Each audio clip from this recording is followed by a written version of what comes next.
হুদাইবিয়া মানে কূপের এলাকা, কূপ ঝর্ণার এলাকা। হুদাইবিয়ার বাংলা অর্থ হচ্ছে কূপের এরিয়া, যেখানে এরিয়া অফ স্প্রিং বলা হয়ে থাকে। তো ওখানে যে দেখা যাচ্ছে যে প্রধান প্রধান ঝর্ণার ধারাগুলো, যেখান থেকে পানির উৎস আরাবিয়ানরা পেয়ে থাকে, এই পানির উৎসগুলোকে কাফেররা দখল করে রেখেছে। সেখানে বিখ্যাত ব্যক্তি আব্দুল্লাহ ইবনে উবাই আছে, আবু জাহিল আছে, উতবা আছে, সাইবা আছে, তারপরে বিখ্যাত খালেদ বিন ওয়ালিদ তিনিও আছেন। তখনও তিনি মুসলিম হন নাই। মুসলিমরা তো দেখছেন যে আমরা এখন আগাবো কি করে। যাক, সংবাদ দেওয়া হলো, প্রতিনিধি পাঠানো হলো, তাদেরকে বলা হলো যে আমরা যুদ্ধ করতে আসি নাই, আমরা বাইতুল্লাহতে এসেছি ওমরা পালন করতে। আর তারা বলছে যে না, আমরা বাইতুল্লাহতে ওমরা পালন করতে দেবো না, একজনকেও বাইতুল্লাহ ঢুকে দেবো না। যাই হোক, বিষয়টা সমঝোতায় আসলো। সমঝোতায় আসলে কিভাবে করে, একের পর এক প্রতিনিধি যাচ্ছে আসছে, কিন্তু কোনো ফাইসালা আসলো না। তারপরে চূড়ান্ত সন্ধি নিয়ে কুরাইশ বংশের আবু সোহাইল তিনি আসলেন। এসে নবী মুহাম্মদ সাল্লাল্লাহু আলাইহি ওয়াসাল্লামকে পর্যবেক্ষণ করলেন, তার সাহাবাদেরকে পর্যবেক্ষণ করলেন, দাড়িতে হাত দিলেন। আর এই অবস্থা দেখে আবু বকর রাদিয়াল্লাহু আনহু এমন রেগে গেলেন, যিনি কখনো রাগতেন না। তিনি চূড়ান্ত পর্যায়ের রাগ সহ্য করতে পারে এমনভাবে মুখ খারাপ করে গালি দিয়েছিলেন যে, সোহাইল, লাতের লজ্জাস্থানের চামড়া চুষো, একবার হাত যদি আমার নবীর যদি গাড়িতে আর যদি দ্বিতীয় হাত দাও, তোমার হাত চুরমার করে দেবো, কেটেছে একেবারে চুরমার করে দেবো। আর ওই আবু সোহাইলের আপন ভাইয়ের ছেলেও ছিল, সেও বলল যে চাচা, দ্বিতীয়বার যদি আমার নবীর দাড়িতে হাত দিয়েছো, আমি হাত কিন্তু এক্ষুনি তোমার হাত আমি তোমার শরীর থেকে আমি বিচ্ছিন্ন করে দেবো।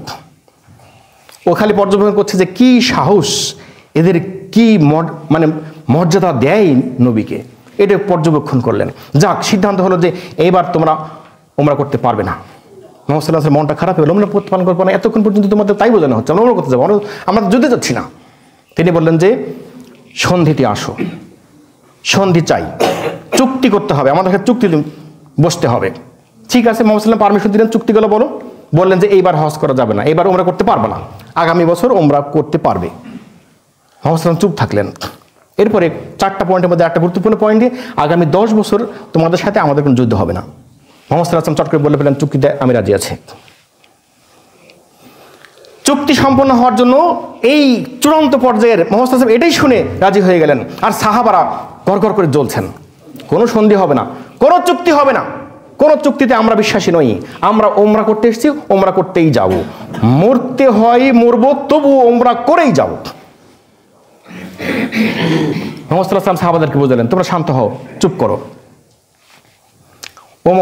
হযরত ওমরের সাথে রীতিমতো তর্ক বিতর্ক শুরু হয়ে গেল। ইয়া রাসূলুল্লাহ, আপনি বলেন নাই আমরা মরলে জান্নাতি, ওরা মরলে জাহান্নামী? হ্যাঁ বলেছি। আপনি বলেন নাই যে মুসলিম কাউকে ভয় পায় না আল্লাহকে ছাড়া? হ্যাঁ বলেছি। তাহলে আমি কাকে ভয় পাই? এরকম তর্ক চলছে। মুহাম্মদ সাল্লাল্লাহু আলাইহি ওয়াসাল্লাম বললেন, ওমর শান্ত হও। ওমর আবু বকরের কাছে গেলেন যে মুহাম্মদ সাল্লাল্লাহু আলাইহি ওয়াসাল্লামের কাছে বললে আমার শান্তি পাচ্ছি না। আবু বকর, এটা কি হচ্ছে? কিসের চুক্তি? কোনো চুক্তি হবে না, যুদ্ধ এখনই হবে, ওমরা এখনই সম্পন্ন হবে। মুহাম্মদ সাল্লাল্লাহু আলাইহি ওয়াসাল্লাম চুক্তিতে রাজি হয়ে গেলেন। চুক্তি সম্পন্ন হয়ে গেল। চুক্তি সম্পন্ন হয়ে এবার সেখানে 1 দিন 2 দিন 3 দিন করে 20 দিন অবস্থান করছেন। 20 দিন অবস্থান করছেন, ফিরে আসতে হবে, ফিরেও আসছেন না, ওদিকেও যেতে পারছেন না। যাই হোক, পরে আবার চূড়ান্তভাবে ওসমান রাদিয়াল্লাহু আনহুকে পাঠানো হলো যে আবার অনুরোধ করা যাক যে আমরা উমরা করে চলে যাব। যাক, এরপরে সংবাদ আসলো কি যে ওসমান রাদিয়াল্লাহু আনহুকে হত্যা করা হয়েছে। এই সংবাদ আসার পরে এইবার সবার কাছে বায়াত হলো। মুহাম্মদ সাল্লাল্লাহু আলাইহি ওয়াসাল্লাম হাত দিলেন, সব সাহাবারা হাত দিল, বায়াত, যে প্রতিশোধ না নিয়ে কেউ যাব না। যদি ওসমানকে খুন করার চূড়ান্ত সিদ্ধান্ত বা চূড়ান্ত পর্যায়ের কোনো খবর পেয়ে থাকি, তাহলে আর কাউকে ছাড় দেবো না, যুদ্ধ হবে, আমরা বিজয় অর্জন করে এখান থেকে ফিরবো, আর হয় জান্নাতে যাব, না হয় এখান থেকে উমরা শেষ করে প্রতিশোধ না নিয়ে যাব না। যাক, সিদ্ধান্ত চূড়ান্ত হলো। সেখানে বায়াত হলো একটি গাছের নিচে। সেই বায়াত করার পর কিছুক্ষণ পর ওসমান রাদিয়াল্লাহু আনহু ফিরে আসলেন। তিনি বললেন যে ইয়া রাসূলুল্লাহ, অনেক দিন পর মক্কাতে গেছি, সবাই কত সম্মান দেয়, অনেক পুরাতন বন্ধু আছে, অনেক পুরাতন চাচারা আছে, সবার সাথে কথা বলতে বলতে অনেক দেরি হয়ে গেছে, আমি চূড়ান্ত বার্তা পৌঁছাই দিয়েছি। তারা একই কথা যে না, এবার ওমরা হবে না, আগামী বছর হবে। আর আমাকে তারা ওমরা করার নির্দেশ দিল, আমি ওমরা করি নাই, আমি ফিরে এসেছি। যেখানে আপনি এসছেন ওমরা করতে পারছেন না, আমি একা ওমরা করি কিভাবে করে, এই জন্য আমি চলে আসছি। যাক, 20 দিন পর সিদ্ধান্ত হলো যে আমরা এখানে কুরবানি করব। যাক, এখন কুরবানি করতে হবে, কুরবানি নিয়ে আসছেন 80টা উট প্রস্তুত। মুহাম্মদ সাল্লাল্লাহু আলাইহি ওয়াসাল্লাম সাহাবাদেরকে বললেন যে তোমরা কুরবানি করে ফেলো, এখানে কুরবানি করো, কুরবানি করে আমরা চলে যাব। সাহাবারা কেউ প্রস্তুত নয়, কেউ রাজি নয়। এ পর্যন্ত কোনো কথাকে, আল্লাহ রাসূলের কোনো কথাকে অমান্য করেন না, আজকের কথা অমান্য করছেন।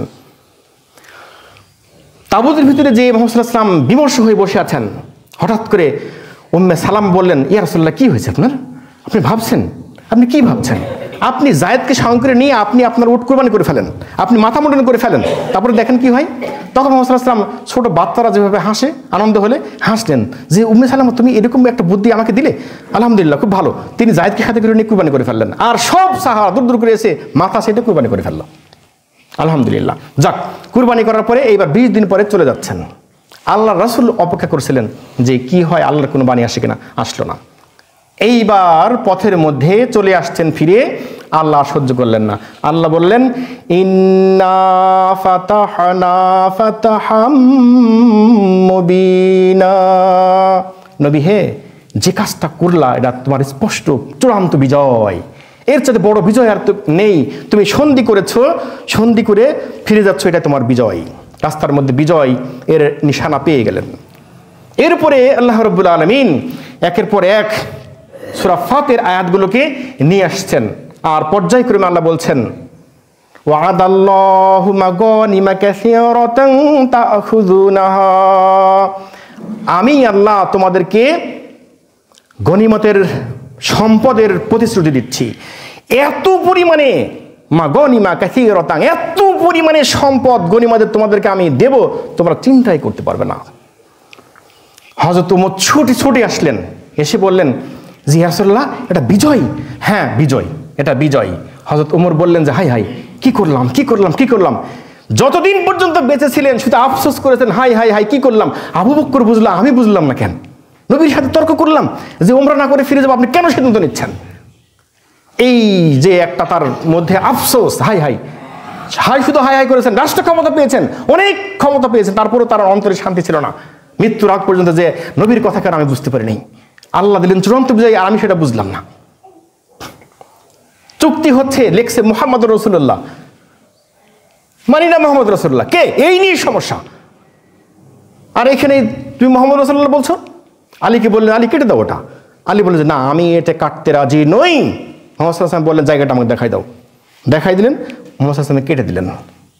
কিন্তু আল্লাহ কি বললেন, মুহাম্মাদুর রাসূলুল্লাহ ওয়াল্লাযীনা মাআহু আশিদ্দাউ আলাল কুফফারি রুহামাউ বাইনাহুম। এই সূরার মধ্যে আল্লাহ বলছেন 27 নম্বর আয়াতে যে ওরা না মানুক, তাতে কি আছে, মুহাম্মাদুর রাসূলুল্লাহ আমি সাক্ষী দিয়েছি। আল্লাহর দেওয়া বিধান, আল্লাহর দেওয়া সাক্ষী, যাতে কোনো সাক্ষীর কোনো প্রয়োজন হয় না, কেটে দিয়েছেন। যাক, এইবার চলে আসলেন মদিনায়, চলে আসলেন। আগের মতো কার্যক্রম শুরু হলো। যুদ্ধ আর হবে না, যুদ্ধ হবে না। মুহাম্মদ সাল্লাল্লাহু আলাইহি ওয়াসাল্লাম নিশ্চিত হলেন যে যুদ্ধ চুক্তি 10 বছর হবে না।